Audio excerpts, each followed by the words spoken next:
Bapak Ibu saudara-saudaraku yang dikasihi dan diberkati oleh Tuhan. Haleluya, haleluya. Saya percaya Bapak Ibu saudara-saudara sekalian pasti dalam keadaan sehat walafiat. Luar biasa oleh karena anugerah Tuhan di dalam setiap pribadi kita. Haleluya.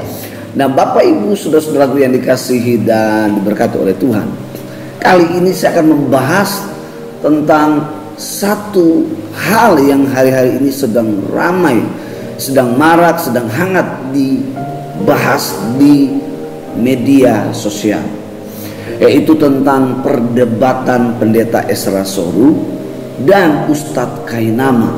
Nah, saya membahas pribadi hari ini adalah tentang Ustadz Kainama. Saya sebetulnya tidak tertarik harus membahas tentang orang ini, tetapi setiap kali saya mendengar tentang pernyataan-pernyataan ajaran-ajarannya, saya akhirnya menyimpulkan bahwa dia ini adalah seorang guru palsu. Kenapa? Karena dia adalah seorang mu'alaf yang dari Kristen masuk ke Islam. Seharusnya yang dia pelajari adalah tentang Islam, yaitu di dalam kitab suci yang ia yakini, yang ia percaya. Dan seringkali ada satu statement yang dia katakan, saudara-saudara, valid.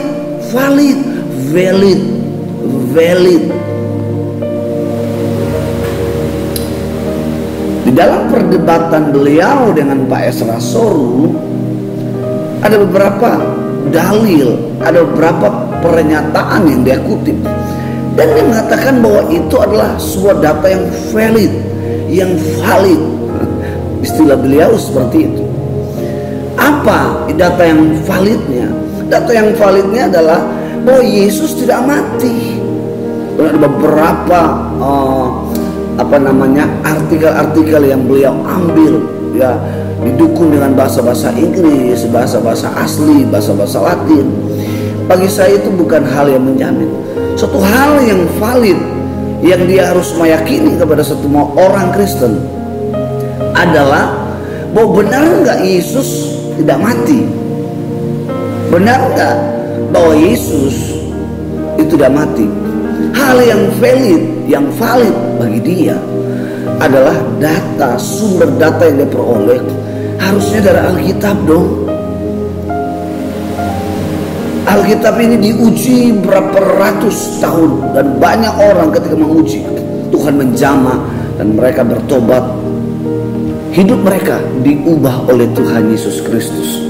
Nah, Ustadz Kainama ini seharusnya dia seorang mu'alaf, seorang muslim, seorang ustadz yang harus dia pelajari adalah kitab sucinya.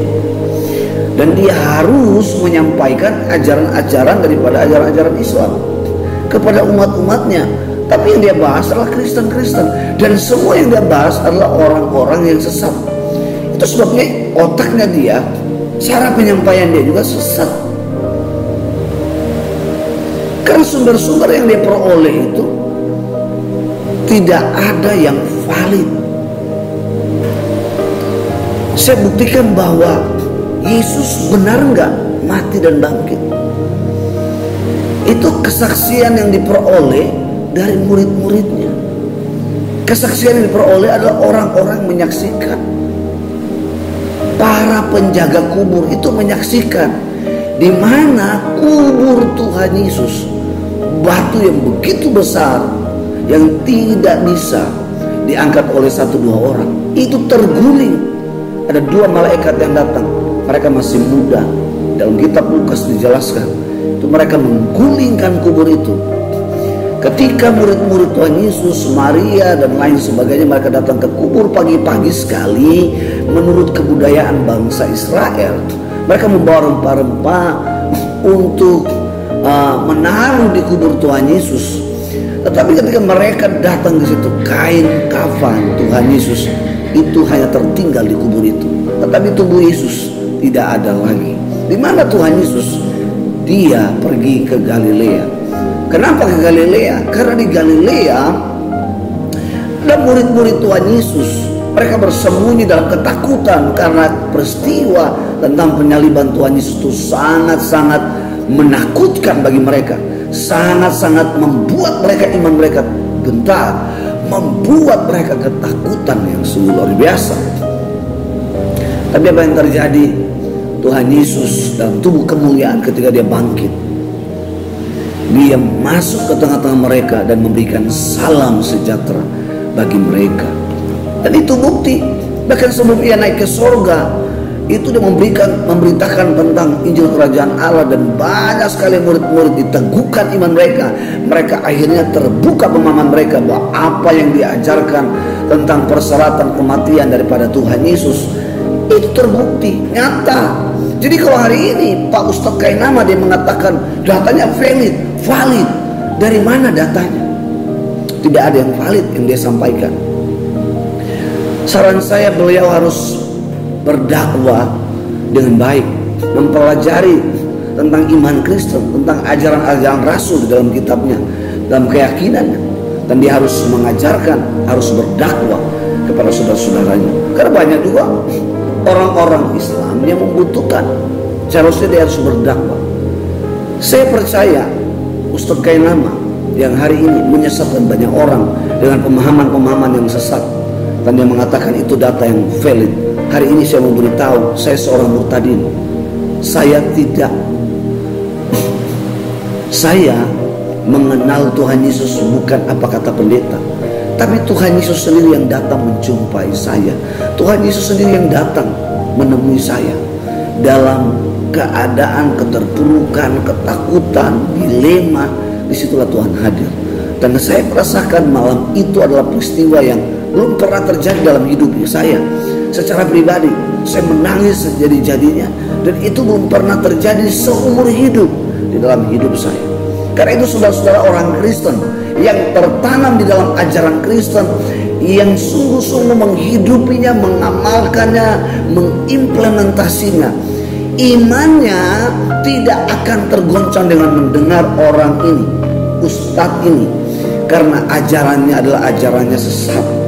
Itu sebabnya banyak pendeta-pendeta juga akhirnya sesat dengan ajaran orang ini.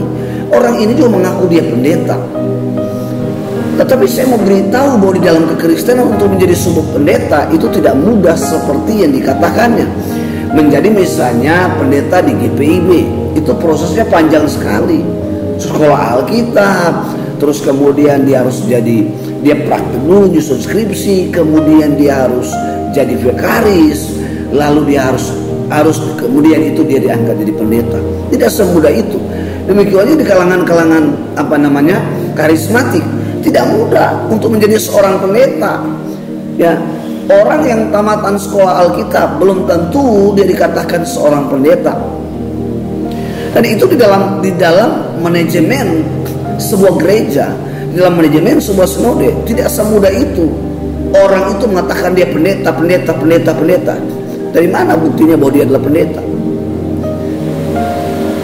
Nah, Bapak Ibu, saudara-saudaraku yang dikasihi dan diberkati oleh Tuhan, saya mengingatkan agar orang ini jangan selalu dengar.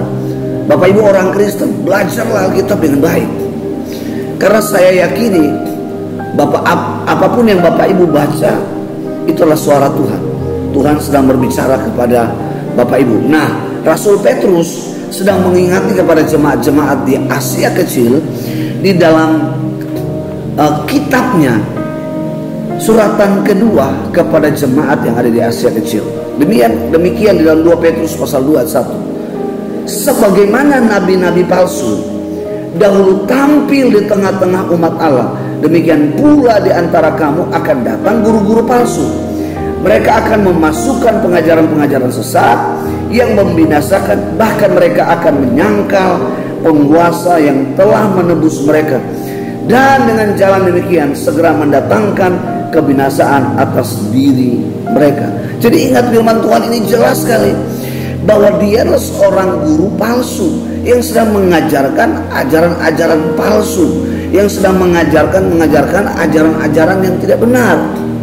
Itu sebabnya dia ingin setiap orang mendengarnya, dia beropini kepada setiap orang supaya meyakini bahwa ajaran dia adalah ajaran yang benar. Tapi ingat bahwa orang yang mengajarkan sesat itu justru membinasakan dirinya sendiri. Alkitab ini mengingatkan, firman Tuhan ini mengingatkan kepada kita semua. Justru firman Tuhan ini membinasakan pengajaran-pengajaran sesat yang selama ini yang dia lakukan. Ada banyak hal yang sebetulnya ingin saya counter, ada banyak hal yang saya ingin sampaikan, tetapi untuk pertama kali ini saya ingin menyampaikan supaya orang-orang Kristen tahu bahwa semua yang diajarkan tidak ada yang valid. Itu sebabnya dalam perdebatan dia dengan Pak Esra Rasul sudah dibantai tentang historical Jesus, tentang sejarah Yesus. Dia nggak paham tentang sejarah. Bagaimana dia mengatakan bahwa itu adalah sebuah data yang valid? Tidak ada, saudara-saudaraku. Saya percaya Tuhan yang hidup, yang kita percaya. Orang boleh bilang Tuhan kok mati. Tuhan tidak dapat dikuasai oleh kematian. Haleluya. Tuhan mau mati, Tuhan mau hancur. Semua itu tidak menjadi sebuah alasan untuk dia bisa mati.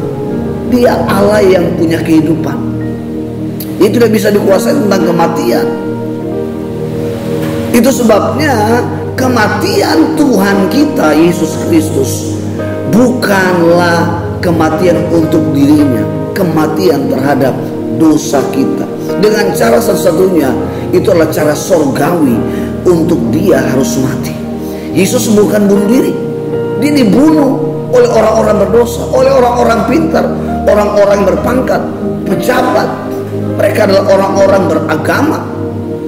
Tapi Yesus melakukan itu supaya di atas kayu salib apa yang Yesus serukan semuanya sudah selesai. Semuanya sudah selesai. Diwan, semuanya sudah selesai. Dengar baik hari ini. Yesus tidak hanya berteriak bahwa semuanya sudah selesai, tapi hari ini seperti apa yang dikatakan dalam Galatia pasal 3 ayat 13, dia terkutuk oleh karena kita.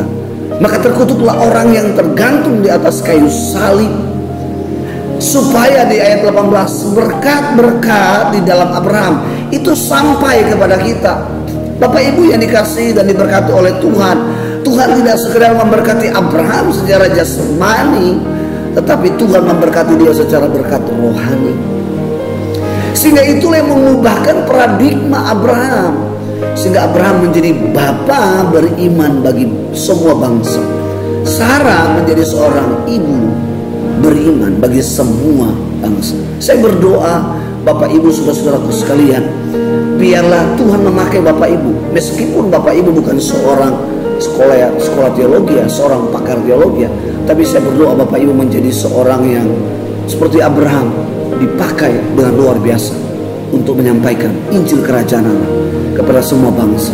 Biarlah semua bangsa mengenal Yesus sebagai Tuhan dan Juru Selamat. Mungkin ini yang dapat saya sampaikan. Saya sekali lagi, ya, hati-hati dengan guru-guru palsu, hati-hati dengan nabi-nabi palsu seperti kain nama ini. Tuhan Yesus memberkati, dan biarlah iman kita tetap teguh, tetap kuat di dalam Dia. Apapun tidak akan menggoncangkan, karena Yesus adalah satu-satunya Tuhan kita. Yesus satu-satunya Allah kita yang luar biasa. Selama-lamanya Dia tidak tergantikan oleh apapun. God bless you all. Sampai ketemu di lain waktu. Haleluya. Amin.